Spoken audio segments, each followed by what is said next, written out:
Welcome to our used 2013 Sunset Trail 29 SS. Starting right in the back corner here, we just got this little port. Pop that open. It's your cable and satellite inlet. So you're just going to take the coax cable, plug it into there, and that'll fire up at your TV location. Right down into the bumper, if you just pull that cap off, reach in a little bit. We got your sewer hose in here for you. So just taking onto those two ears there, that's how we'll be hooking it up to your sewer system. The sewer hose itself, once fully extended, is about 20 feet long. Storing it in the bumper here just to help keep any sort of stench out of the unit, keep that things that little bit cleaner for you. Pressing this cap back in, and that's that. So in this corner, as well as in each corner of the trailer, you've got these stabilizers, or sorry, the front and rear of the trailer, you've got the stabilizers. So basically, just got this little switch down here. Extend, you're just gonna press and hold, and the stabilizers will make their way down. Now they're not gonna level your unit, because they do just equalize, see that? So basically, you wanna get it as level as possible, then you bring these down, just let them contact the ground and let them kind of firm up a little bit, and that's about all you're looking for. What they're going to do is they're just going to get rid of any sort of bounce or sway that you got in the unit right now. Just keep things that little bit more stable for you. Okay? Once you're done, you're just pressing and holding your jack. They come back up. Simple as that. Making our way down a little bit. You just got your little flush kit here. So over time, you may notice you've dumped out your black tank, which is your toilet tank. And so you know for a fact it is empty, but your monitor panel is still going to read a third or 2/3, whatever it may be. All you're going to do really is just pop this cap out of there. Plug in your water hose, open up your black valve that we'll show you in a minute here, turn on the water, and that'll just flush out your black tank, getting rid of any sort of debris that might be causing a false reading. Right below that, we got your exterior shower. So you're just gonna get a key just like this guy here. Stick it on into there, open her up. And we got hot and cold water in here for you. Standard head and hose, so if the dog's out getting muddy, you can spray him off before he gets inside. Just close that back up and lock it. And straight down from there, you just got your power cord inlet, so you just got that one little latch there, open her up. We got standard 30 amp end here. Most campsites are gonna have that. You can just plug straight on in and you're good to go. We do also provide you with a 15 amp adapter to go from 30 down to 15, so you can plug into your standard household outlet if you're looking to charge your batteries or run your fridge at home. Down here, we've got your sewer connection. So you just got this little cap there. You're just gonna kind of press it in, give it that turn, and it pops right out of there. So as you can see, it's got the same two ears there that your sewer hose had. You're just gonna kind of press that in, turn it until it clicks into place, and that's that. On the left, you got your black valve. On the right, you got your gray. So black valve controlling your black tank, so that's gonna be your dirtiest water that's filled from your toilet. So we're gonna dump that first. Once that's done, we'll go over to the gray, which is filled from your sinks as well as your shower. We'll dump that last just to help keep that hose as clean as possible. And down towards the front, just got your hot water tank here, so you just get that keyway there, line it up, pop it on open. So your controls for turning it on are just inside the unit. Before you ever turn it on though, you just want to hit this pressure relief valve right there. Make sure that shot of water comes out. A little bit of water coming out of there is just letting you know that hot water tank is full. It's safe to fire it up and you're not going to burn anything out by doing so. So we'll just close it back up, line it up that keyway, lock it back into place, and there you go. On the top here, we got your fresh water connections, just that one little cap there, turns off. Take your water hose and stick it into there, turn on the water, and that'll fill up your fresh water tank. Right down below that, we got your city water connection. So that same water hose will just plug into there, turn it down, tighten it down, and that'll pressurize your water lines throughout the unit. Same sort of stabilizer jack in the front here, and kind of right in the back. You just got your low point drains here. So red for hot, blue for cold. Just undo that cap and drain out your water lines. The purpose of that being is if you're just looking to winterize the unit, or if you're gonna leave the trailer for a while and you don't want your water going stagnant, you just drain that all out. Now the other cap just back there is your freshwater tank drain. Open that up, drain out your freshwater tank. So right here we got one under your storage compartment, so just get that little finger off to the side, holds it open for you. It does see straight through to the other side. Right here you can see you just got the little manual override for your stabilizers, with that being on the other side, and then this little 3/4 jack for running manual override for your tongue jack. Close that back up. And around the front, got that little black box back there. So that black box is housing your battery. As long as you're plugged in through that short cord in the back or your 7-pin into your tow vehicle, that battery is charging for you. Propane tanks are right underneath here. Get access to your nozzles or your valves through there. Pop it off real quick though. So you can see your changeover is currently pointing over to this tank, letting us know we're running off of this tank right now. So we'll just open that up and run off of that. And I believe there's a little indicator there. Once it goes red, it's just letting you know that propane's no longer in the system. So you just close off this tank, flip over to the other side, and draw off of this tank while you get the other one filled.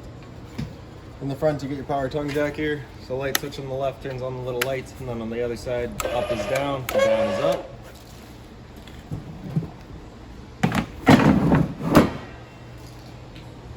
The other end of your storage compartments here has the same finger on the side there to hold it open. So that sewer hose there was actually left by the previous owner. It was clean though, so I decided to leave that for you as well. Same idea for that water hose, was clean, so I've left that here. You do also get a brand new water hose as well as that park adapter I was telling you about. So your short cord into there, 15 amp into your standard household outlet. Up on the wall here, you just get that little light there as well as a 12-volt outlet. And then we just have your barbecue here. So your barbecue is going to go in the back of the unit, so we'll just pull this guy on out and bring it to the back.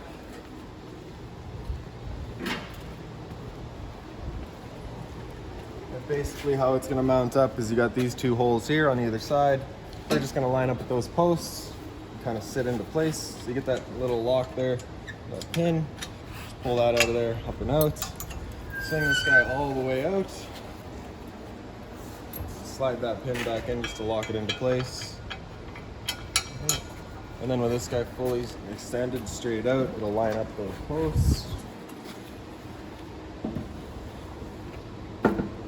And it just sits into place, right? So once it's there, it kind of locks itself, it can't move. Little travel latches on the front of it, open it up. Previous owner left these things, so I've left them here for you as well. And your barbecue hose here, so you just got that one little valve, it's kind of like a safety. If that valve open, you cannot undo your collar, so you got to close that off before you can undo that quick connect. You got the same idea down here. Right, little dust cap here, just pull that off. Then you can push that collar back. Put your hose into place, lock it in, then we can open up that valve, take our other end into the bottom of the valve here at your barbecue, lock it in, open up the flow, and then if you just grab a lighter, turn it over to high, max, and then right underneath, nope, not enough lighter, give me 1 second.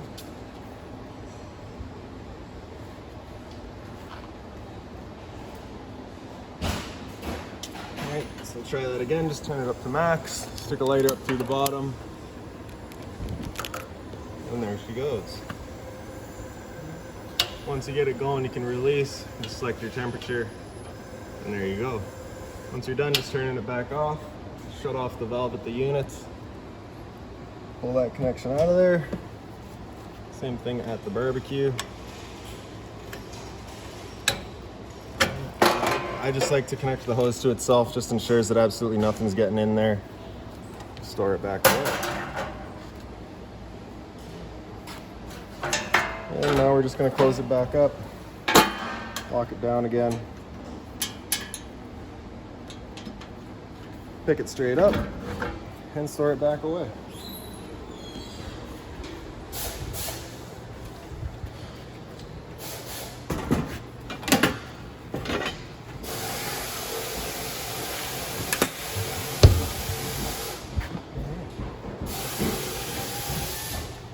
Now this here is just the exhaust for your furnace, so you just want to make sure nothing's blocking that off. It does get hot. Straight up from there, we got the vent for your stove. So of course, propane stove is putting off fumes whenever you're using it. So you just want to make sure these two ears on the sides are opened up. That way this flap's allowed to open, allowing the fan inside to evacuate your fumes.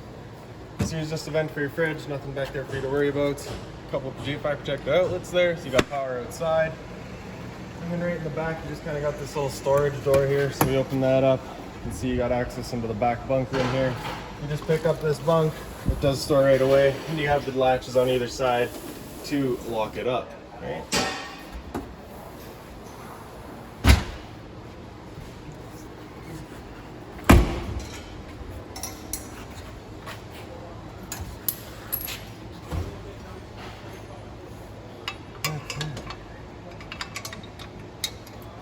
All right, so now we'll just go on inside. Here's this handle just up 90 degrees, falls into place. Open up the door here. And the door is just on a friction here, or sorry, on a gas strut, so it'll just kind of sit right there. Grab that handle, pull it on out, and then this handle and swing it over. Then we can make our way inside. When you first get in, right in on your right is your fire extinguisher, so standard, pull the pin, point, and shoot.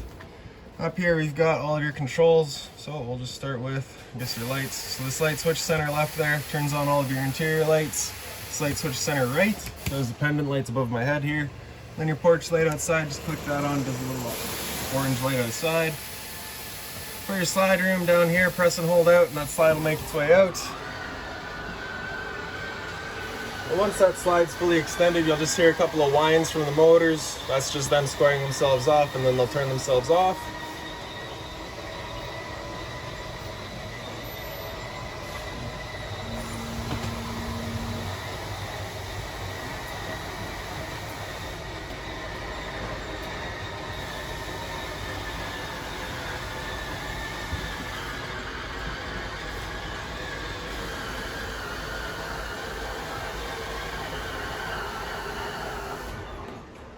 And that's that. All right. And just beside your slide room is your awning. Press and hold out, and the awning will make its way out. And once that awning is fully extended, you'll just see a little light flap at the end come down, then you'll see the gray of the metal tube. There's the flap and there's the tube, and we're going to stop. If you were to continue extending, it will actually wind itself up backwards, in which case our fabric will be underneath the tube, allowing it to then hold water, accelerating the growth of mold and mildew. So once you get out to this point, you're going to want to stop. Now if it were to start raining, it's going to start holding some water anyway, so what you can do is just grab either arm, front or rear, pull it down and in towards the unit, lock down this little knob there, and you can see that changes the pitch of the awning out at the head, allowing water to then run off. Now if you like that angle better because it does give you more shade, you can do the same thing with the arm at the front. Before you bring it back in though, you just want to loosen them off, make sure they're back fully extended, and then we can press and hold retract. That awning will make its way back in. Another thing to keep in mind with your awning is that it does just catch the wind. So once you get up to about 15, 20 kilometers an hour wind, you're going to want to bring this guy back in just so that you're not running the risk of bending your arms. Alright. And then in the bottom right here, you've got your selection between fireplace or water heater. So if you're running your water heater on electricity, you can only have that going. You can't have the fireplace and the water heater. So you're just kind of down to select water heater, up to select fireplace. If you are running your water heater, you got to have that one down there, and then this top one there for your electric. Turn that on, that's your water heater going. Otherwise, just leave that off, or the fireplace, whatever you like. For firing up that water heater on gas, you're just going to hit that switch there. This little red light will come on, letting you know the ignition sequence will start. Once that light goes out, the ignition sequence is started, and if it were to come back on, it's just letting you know it hasn't fired up. At that point, we'll be turning it off and back on to reset it. I stood right here, I can actually hear it fire it right up. Took no time at all. Right.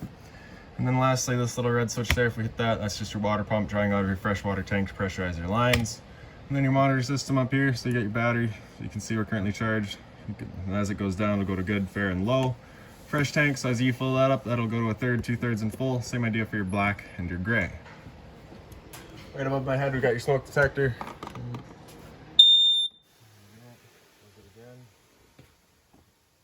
And then kind of just your TV stand here. So you mount the TV up onto that. Got all of your AVs as well as your cable and satellite. This guy does turn, so we'll just get this latch over the side there, pull that out, and then you can turn it. Right up top here, you've got the control for your booster. So you just get that one little switch there, turn it over, turns on that red light, lets you know that your antenna's turned on. You can help clear up your signal. Turn that back off. Now do just keep in mind you got that block there. You kind of just got to push that up before you go closing this guy, otherwise you will damage it. And it does turn right around to face straight into the bedroom. The travel latch just on the side there. And then down low, same idea for your fireplace. Just pull that latch out. It turns as well. Right, so you can face that right into the bedroom.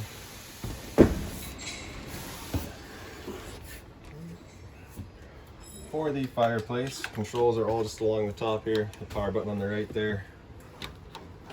There we go. Right. Center right, you got your flame intensity, I guess. So you have 4, 3, 2, and 1. Right.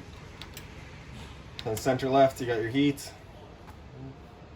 And then on the very left, you got your timer. So 30 minutes up to 8 hours, 6 hours. Power button, turn it back off. Below that, we got your stereo. So power button there in the top. Alright, volume is the left knob, right knob is your tuning. If you press this left knob, you can go through all of your settings. So speaker set A is your inside set of speakers, speaker set B is your outside set, and C is just blank. After that, pretty straightforward. I believe that DVD is all hooked up to those AVs that were up by your TV. Excellent little stereo. Turn that back off. And then we just got a little power outlet down here, as well as the control box for your slide. So if you ever have an issue with your slide, there's going to be a little a red and a green light down here, just kind of flashing a different code. They do have a layout there for you, so if you ever have issue with it, it's the first thing to come and check. And then we'll just make our way into the bedroom here. Just the light switch just up on the light there, as well as right above your head. You get the roof vent here as well. Just turn that guy to open it up. The previous owner did install MaxxAir vent covers, so you can leave these open in the rain or while traveling, just to help increase airflow. A little bit in here. And then if we just pick up the foot of your bed, get the little storage compartment there. And then the closet space on either side, identical. And the storage just across the top, just a big open bin. For the emergency exit here, just pulling on that tab to get rid of the screen. Take this handle here, pull it up, and throw it outside, hop on out. And this little bedside table here does just kind of pick up, and you get access into your hot water tank as well as your water pump there. So you do have your winterization kit already set up. So you just turn that off, or sorry, turn that on to draw out of your antifreeze hose. Otherwise, you just got that one down here to turn off the feed from your tank. And then the one bypass valve at your hot water tank, as well as down there for your cold water to it. And the previous owner did just kind of leave a little instruction sheet there for you. Just tuck that back in. That's it for up here. So when you slide out, you just got this one little light there. It's just got the little pin on the side for turning it on. Back here, right in the bottom. And then the same light over here, just on the side. This does fold out or in or something. Get rid of the bottom cushions, throw them off to the side. Little handle here, just gonna grab that, pull it on out. Flip this back over. And there is your bed, which looks like it's never been used. Okay. Close that back up. Folding it all back over, kind of up and back in. And then we'll just grab the cushions and plop them back into place.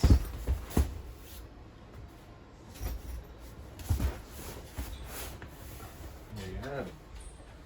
For your dinettes, it's kind of got this one leg at the end here, so you can just kind of lift up the table, fold it back, and it holds up. And then if you just go to the back, kind of push down, it just slides down for you. Get rid of the backs, and kind of lift up these cushions here.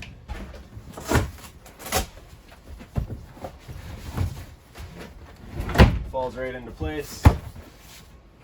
Back cushions will come in to fill the center.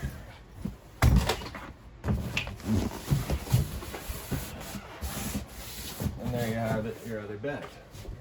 For folding it back up, the backs just go back into place. Just kind of pick it up at the end. Slides back on up. And just pull that leg back down. And there you have it.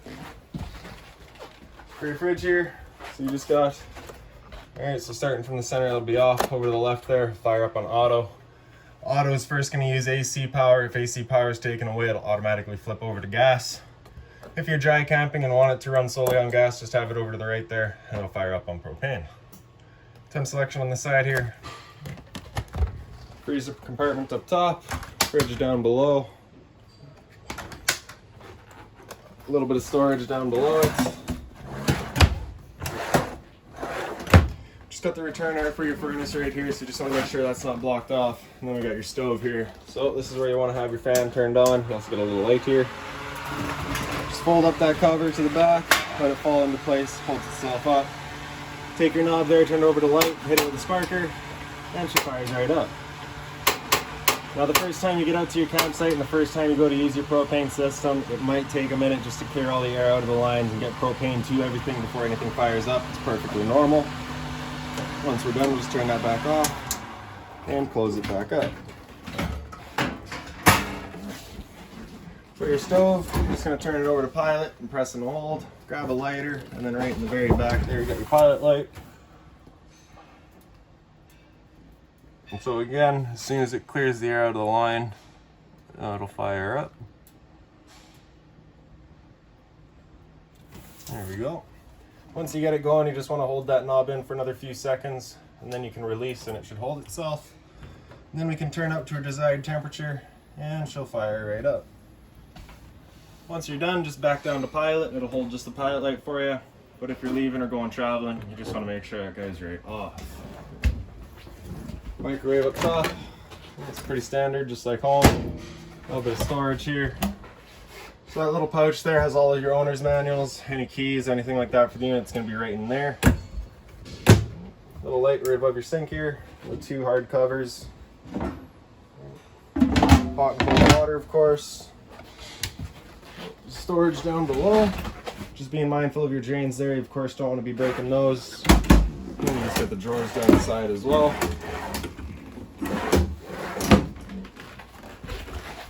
So now we'll just come into the bathroom here.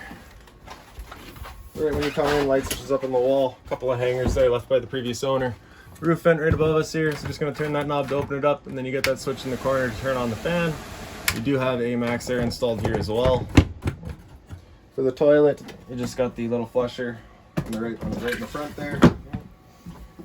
G-Fire protected outlet, so test on the bottom, reset on top. So if you ever have outlets that don't work, it's a good thing to come and check. Medicine cabinets here. Hot and cold water at your sink, of course. A little bit of storage below. Again, just mindful of your drains and your water lines. Then the shower, standard. So this light switch up on the wall there does your back bedroom. So we'll just come into here real quick. And back here, you just got the lights up on the wall, just on their own switches.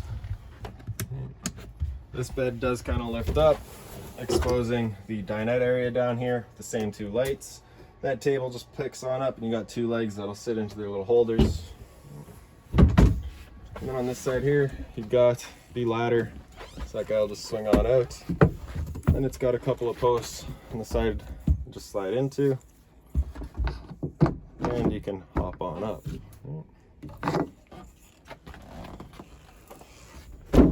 There's a little closet space back here as well,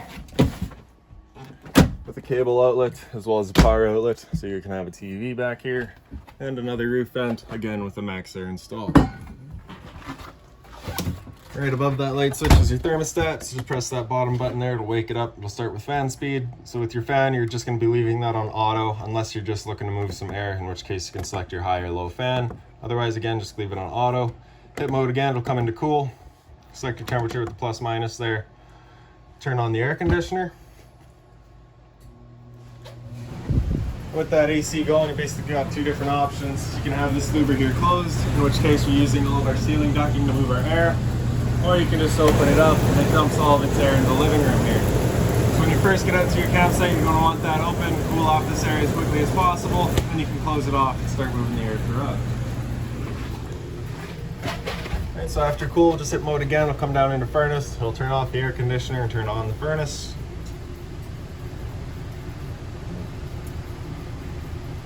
And that furnace is going to be moving its air through all the floor registers, as well as maybe some little portals somewhere. Floor registers. So you can hear that, where that flame going. We know it's good. Hit that button again, comes back to on off, and then it just cycles back around. Behind me, you just got like a little bit of pantry space, I guess. Well, that's your converter, so just press the top and center, pops on open, all of your breakers down the center here. Whenever a breaker breaks, it'll sit in the middle, so just turn it off and then back on. And then on the right side, you got all of your fuses. And if a fuse were to ever pop, you'll just get that little red light beside it, letting you know exactly which one went. And then right around the corner, we've got your LP detector. So propane's heavier than air, it'll sit on the floor. This guy detects it and starts going off just like your smoke detector. And really, that's about it. If you've got any other questions on the unit, please feel free to give us a call, 204-237-7272.